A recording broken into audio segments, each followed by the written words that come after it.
G.I. Joe fans, Joe Motion Videos 82 here. It is time for another G.I. Joe toy review.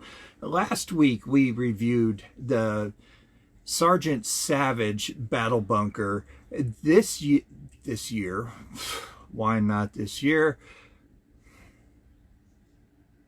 I'm just going to leave that in as a gaffe. Why not? This week we're going to be looking at his nemesis,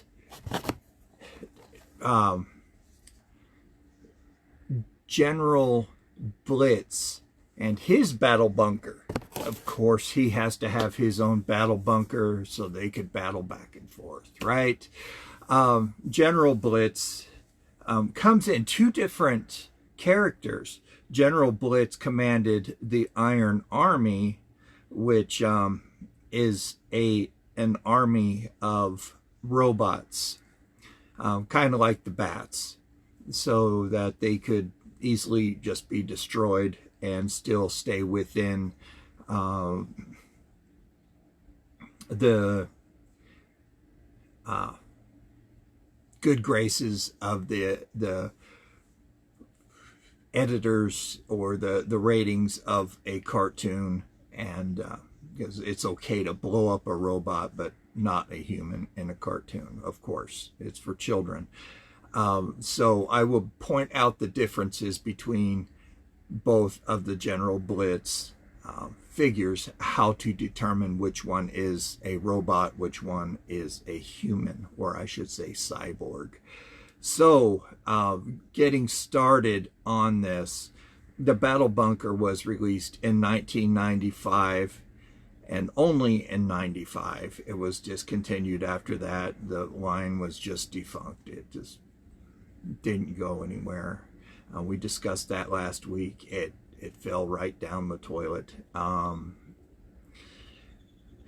They, from my best guess, Hasbro just scrapped this idea, pulled back, retooled, and started up again in 1997 with the O-rings that we so dearly loved from the generation that started up in the 70s, that were born in the 70s, that grew up with the 82 figures, and the kids that were born in the 80s that grew up with the 90s O-ring figures. So when this hit, for me, you know, even as an adult, a young adult, being in my 20s, it was a shock when I saw this. I said, this is not G.I. Joe. How could they put the name G.I. Joe on these figures? These just were not G.I. Joe. They didn't look like G.I. Joe, and they didn't have the feel of G.I. Joe, but I gave them a chance. If you missed last week's show, I told the story where I had walked into KB, and I was looking for the O-ring figures, and they just had the figures from, oh, I can't remember the name of the movie right now. But anyway, I didn't want them. It was from a video game that they tried to incorporate with G.I. Joe, and I didn't want those. I bought a couple of them because they were cool, you know, a few of those figures, but I didn't want anything to do with those. But my friend that was a manager of the store, he said, well, we do have these over here, they're G.I. Joe. And I looked down and was like, oh man, what are these? So I bought the Sergeant Savage. It came with the videotape, and I thought, hey, you know, you're buying a Joe and you're getting a videotape, so let's watch this videotape and see what the story is about. So you could watch it free on YouTube if you're interested, and watch the cartoon. It is really good. It is well made. It has General Hoke in it, voiced by the same character, and Sergeant Savage was cryogenically frozen and brought back, of course. Sound familiar? From Marvel Comics, maybe, about a certain super soldier, Captain America, something like that. But anyway, toy lines and borrow from each other. So anyway, that's the story behind Sergeant Savage being brought back into the future, and he had to come and fight General Blitz because they needed an old soldier to fight an old soldier. Like a modern day soldier couldn't fight a soldier that had World War II tactics. You know, but anyway, that's the storyline. So, the cyborg General Blitz was a part of the Sergeant Savage line, the Screaming Eagles toy line, and this one also included the mini comic Sergeant Savage versus General Blitz Part 2. We had read Part 1 last week. I love that picture still. That is a really cool ending for the comic. So we'll take a look at that. We'll build this together and talk about it. The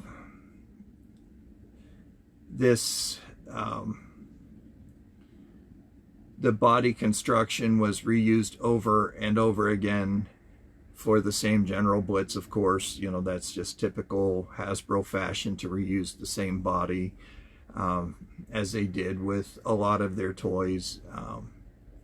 We did get a lot of original construction as the toy line was growing, but when they first started off, they just reused the same parts because they really didn't know how this line was going to take off.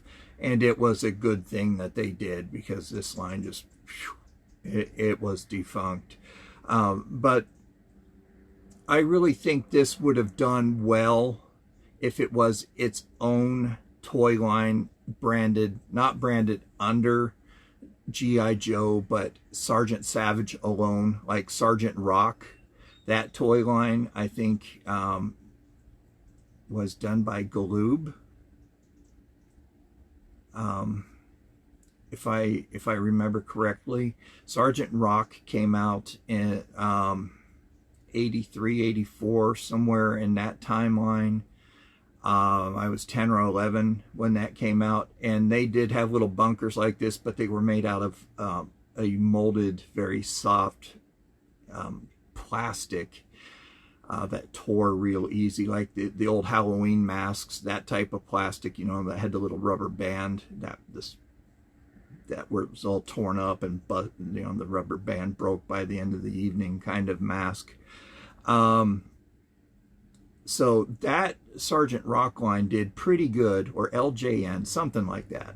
But that Sergeant Rock line did pretty good. So if, in my opinion, if Sergeant Savage was branded under its own name, I think this toy line may have done well by itself, but we will never know.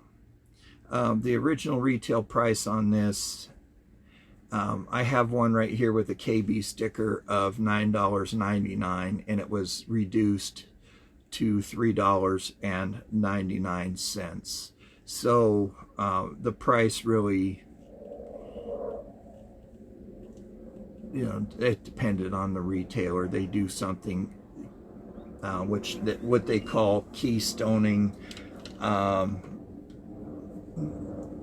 I worked retail. When you get a product in, they have an invoice with the suggested retail price, and then they have what the retailer wants you to sell it at, so they could make a profit. And so you would price it at what the retailer would sell it at. So it was, so the prices would be different. So sometimes Yojo, or a lot of times Yojo, has the exact price what they were being sold for, but with Sergeant Savage they didn't, but that's okay. So we're calling this not, original retail price $9.99. So we'll get into Byron's gripes later and see. So what we could buy it for today. This line is actually fairly inexpensive on eBay, but watch out for the shipping, but we'll cover that later. Let's go ahead and get into the build on this thing, and I will point out a separate general Blitz for you guys so you can tell the difference, and it's a pretty obvious difference. So let's go ahead and get into this review. All right, so here they are side by side. Here, two examples of general Blitz. There's one more Blitz that is in a black uniform. So one, you'll find him in a red uniform. He does come with a pretty cool little compass ring and a jet backpack, a couple of weapons, and a potato masher grenade.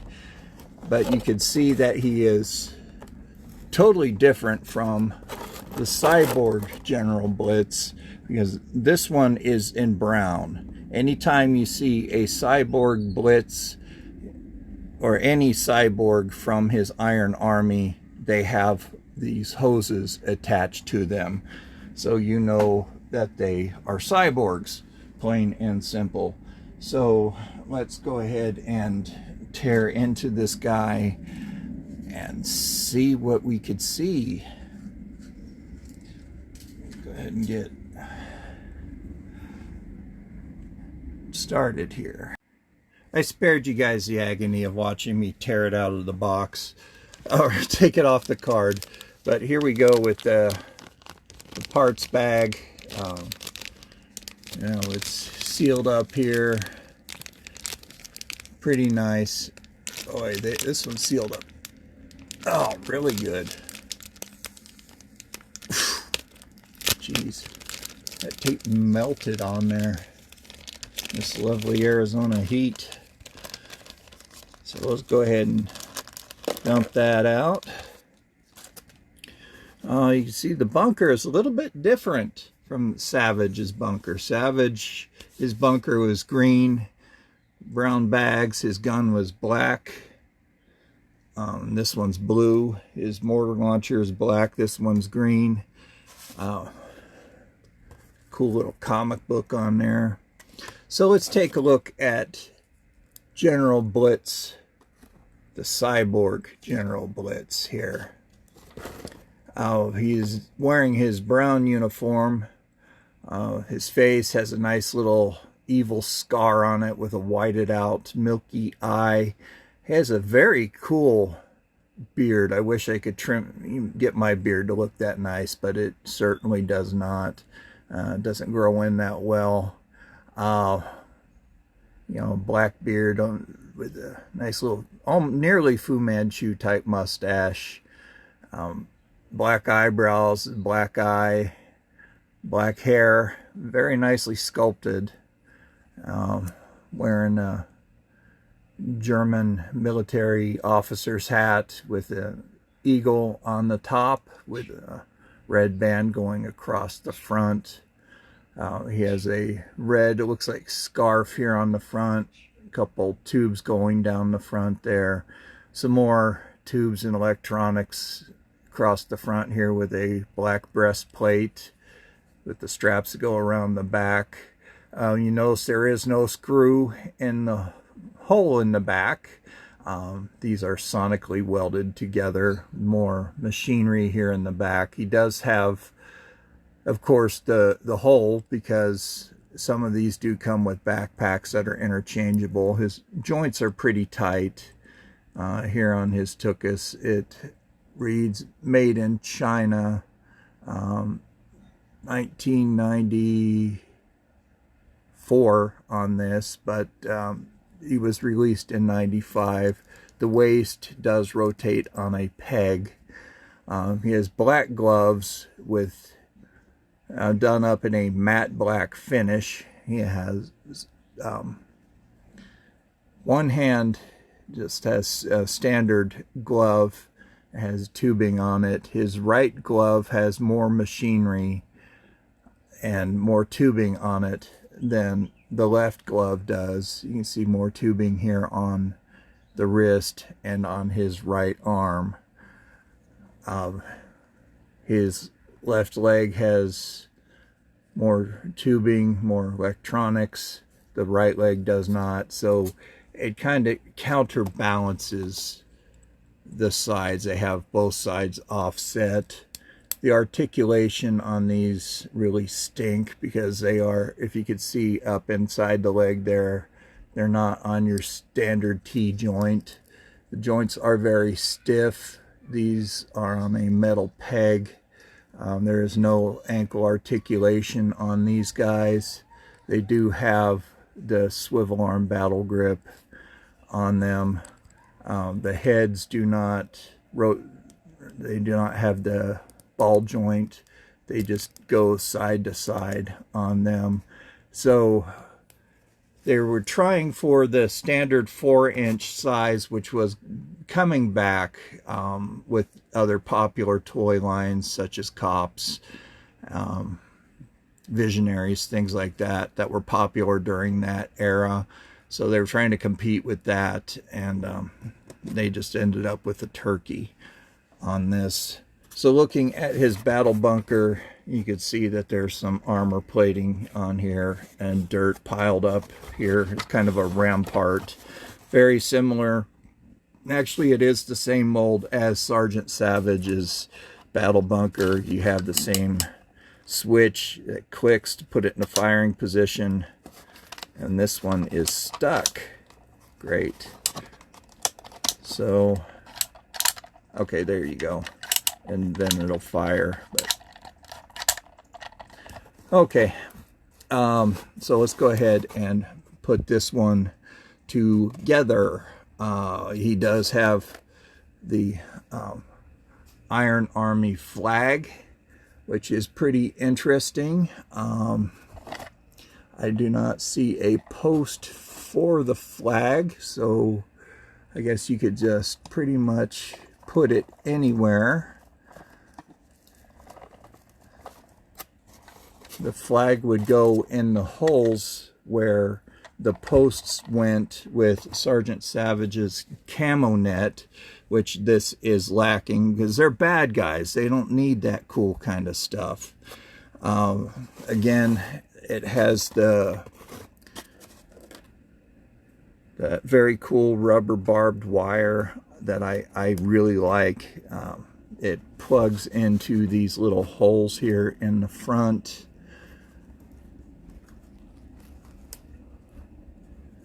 Try to get it in there, and it does plug in and stay in very well, actually.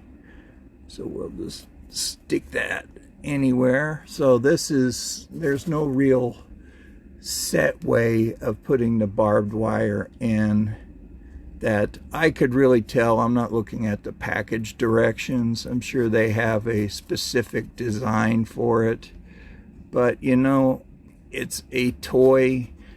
Use your own imagination. Have fun with it. Interchangeable. Just enjoy it. Have fun. I mean, for some people, I mean, follow the directions exactly. That's what you do. Directions are there for a purpose. But for something like this, it's barbed wire. So have a little fun with it. That piece is being an idiot.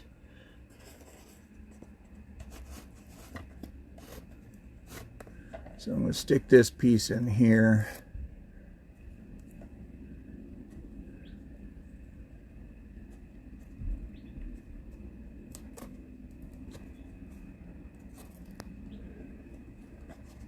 Put this piece right here.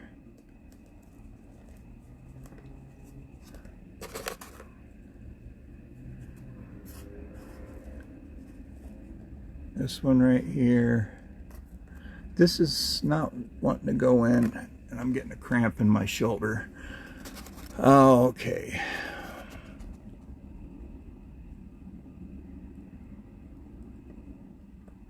Let me pause this.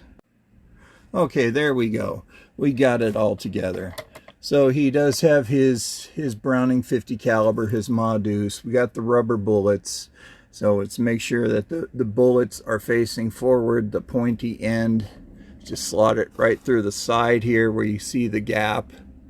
Slides right in. So when you pretend to shoot, you could just go ahead and pull it on through. And, you know, his Iron Army flag sticking out there. And your standard 1990 G.I. Joe missile, the gold missile slots in. Make sure that it goes in appropriately. You can see that if you could see it, the notch goes, the bevel part goes down into the missile launcher. It locks into place. Let's see if it will fire.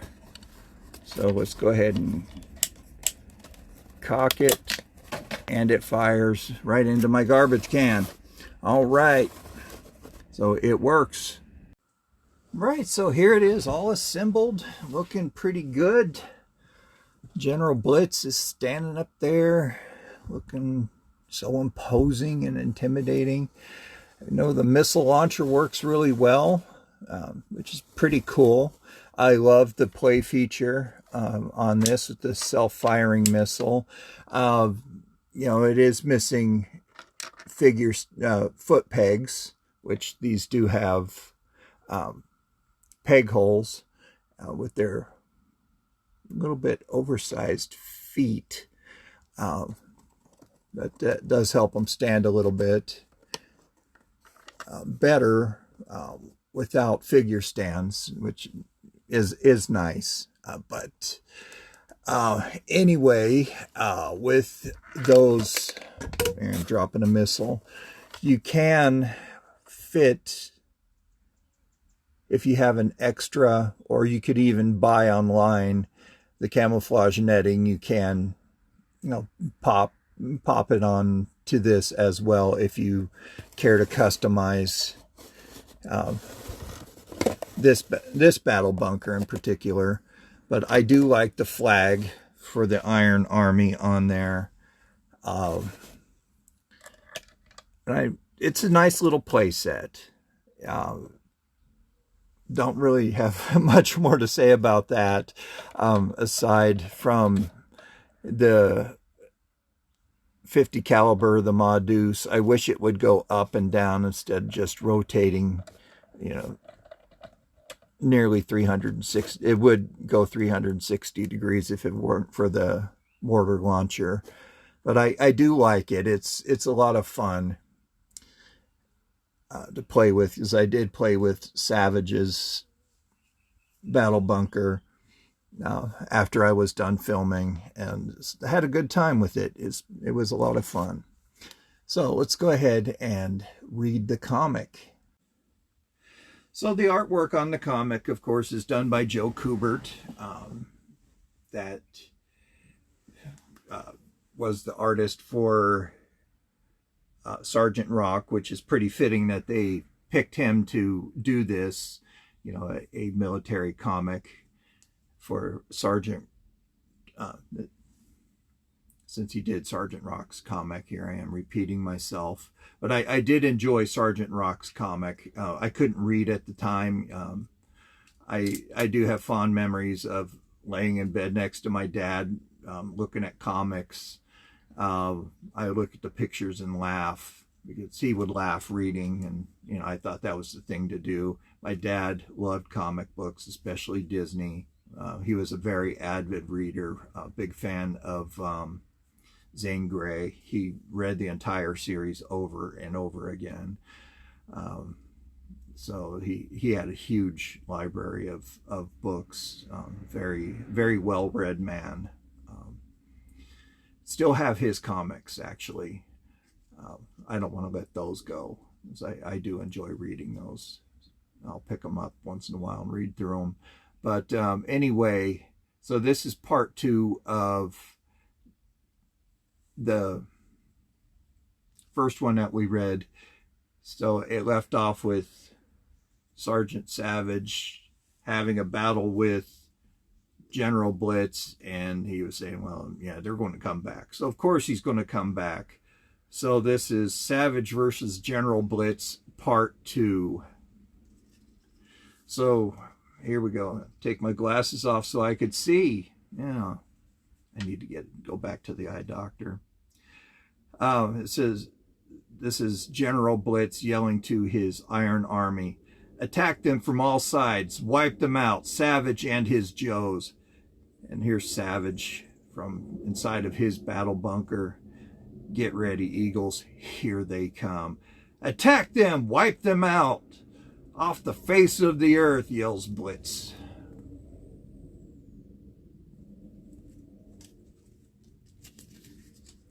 And these troopers are white. These are the snow troopers that he has, that General Blitz has. And here's Savage looking down the scope, or down the ring sight of his 50 cal, saying, hold your fire. The tidal wave of automation advanced on Sergeant Savage and his Joes, increasing the intensity of firepower striking the bunker. Corrupt, whomp. Rat-tat-tat-tat-tat. Forgot to add that one. Forward, my Iron Army. We have them now, yells General Blitz. Wham! What? The bunker is empty.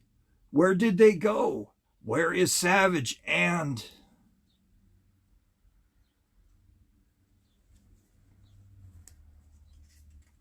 Suddenly, the floor of the bunker seems to come alive. Up and at 'em, screaming Eagles. Rat-tat-tat-tat-tat. Pow-pow-pow. They're hiding in the dirt. Get them.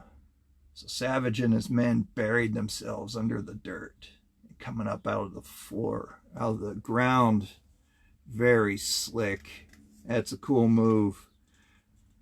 And the picture shows Savage just opening up a can of whoop beep on the troopers. They're rat-tat-tat-tat-tat-tat-tat-tat-tat. See, they're all in white. It's the white troopers.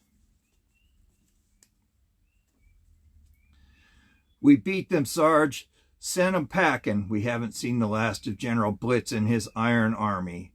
They'll be back.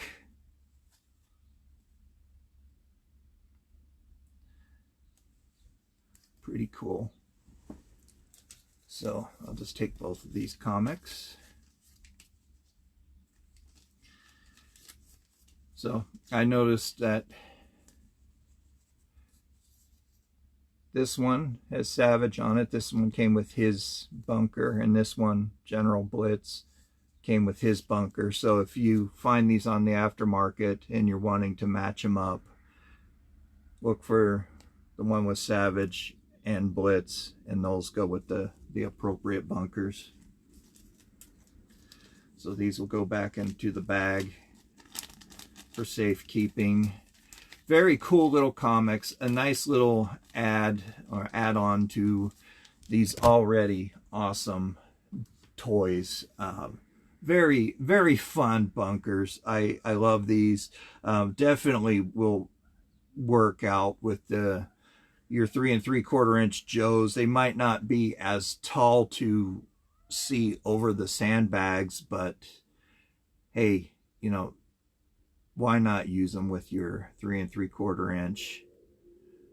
You're only limited by your imagination. So let's go ahead and see what's on eBay. So Sergeant Savage.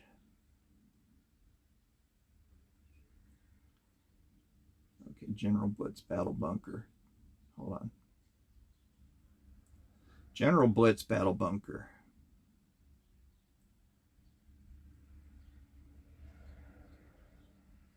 General Blitz. Alrighty.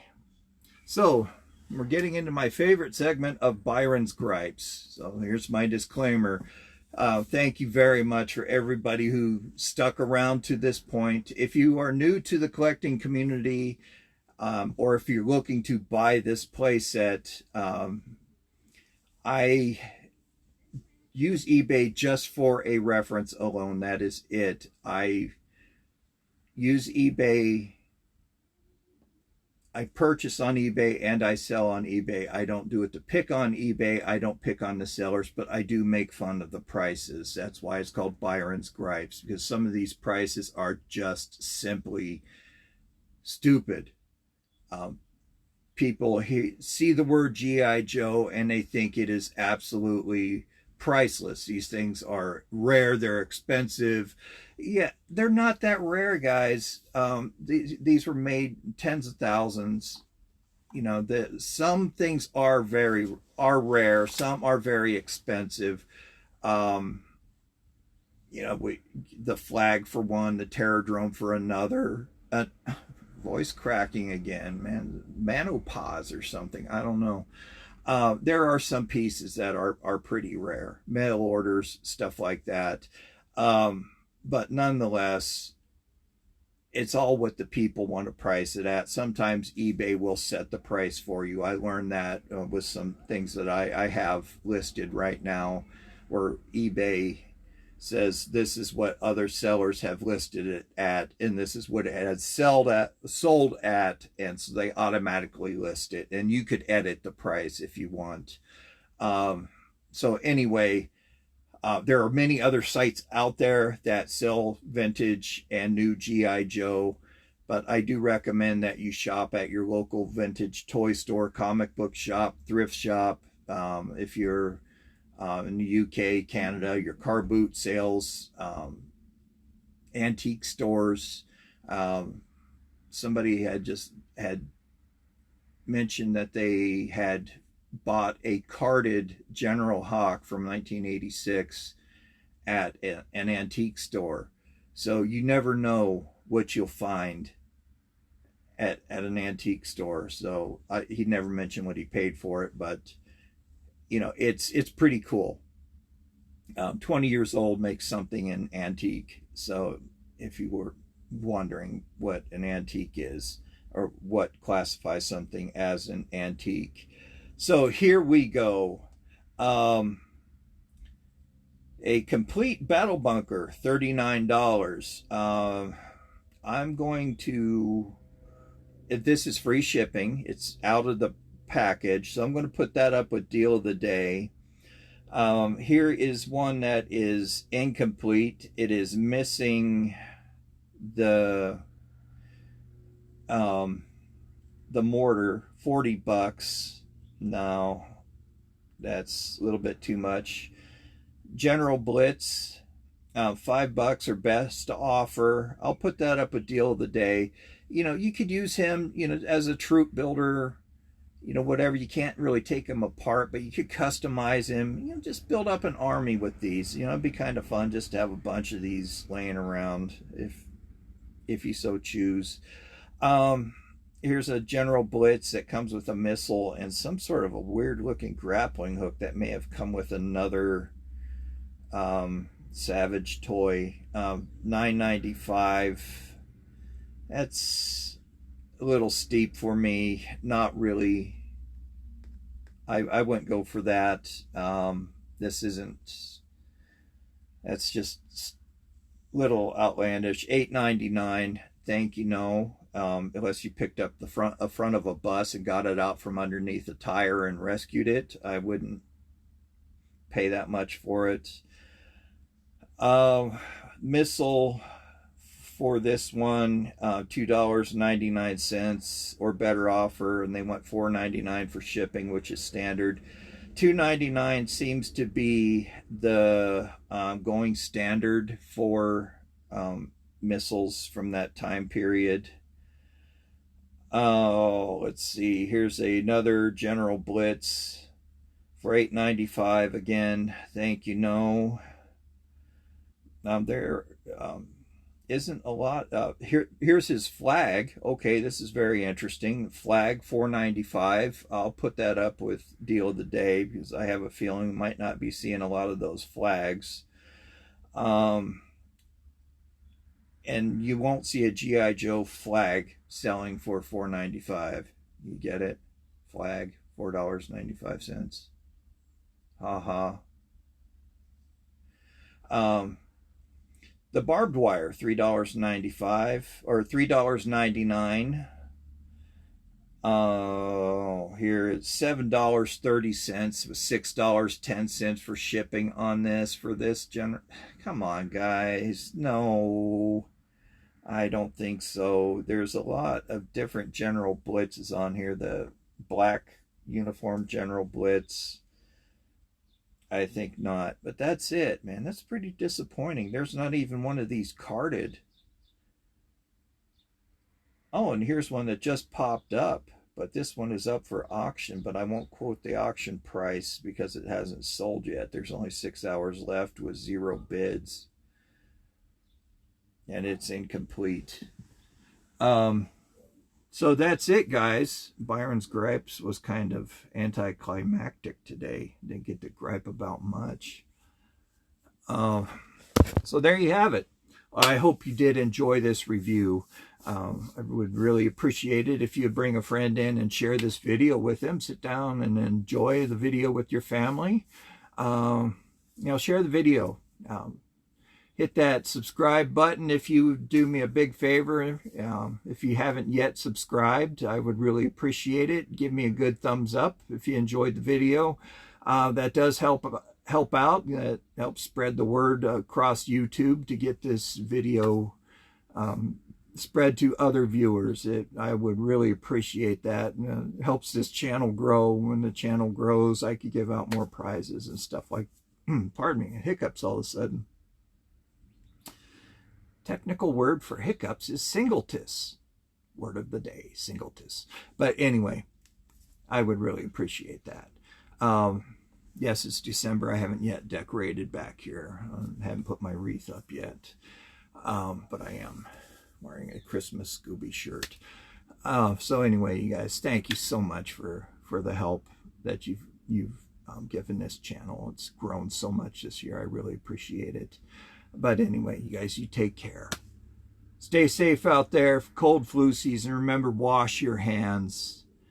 Be kind to everyone. You never know what kind of day somebody is having. Be kind to your animals. They know nothing but unconditional love. And you guys, just take care. Head over to Timmer's channel. Check out the results for the charity drive. We did very, very well this year. Thank you all very much for participating in that. Congratulations to the winner of that charity drive. The prizes will be mailed out to you guys. So thank you very much for your participation in that. That has really helped out a lot of kids. That's very, very generous of everybody who has contributed. So anyway, take care. Stay safe out there. One announcement. People have been asking me on Twitter if I'm going to be doing the Merry Scary Christmas again this year. Yes, I will be reading from the Victorian Christmas stories. Definitely so. This was actually a tradition during the Victorian era to tell scary stories. If you heard from the Most Wonderful Time of the Year song, sung by a lot of people, but my favorite rendition is Andy Williams. He says, tales of the glory, there's scary ghost stories and tales of the glories of Christmases long, long ago. And I could never figure out what scary ghost stories. That was a part of the Victorian era Christmas traditions. They would tell scary stories. So I will be sharing this once a week. I don't know if I will be doing it around a campfire. That all depends on how much, what the air quality is out here. We do have no burn days out here in Arizona. with air pollution and everything. So we might be just reading inside the house here, inside the toy dungeon, but we'll have to see. But anyway, yeah, we'll be carrying out on that tradition. So anyway, thank you so much for you guys asking about that. So this is Joe Motion Videos 82 signing off for now. Vampire hopefully will be showing up with a toy review. I will have to check what his schedule is. He has some toys picked out for this week. And thank you for, he's asleep right now, but he wanted to thank you for your input on the Ghostface review. So anyway, take care. Bye-bye.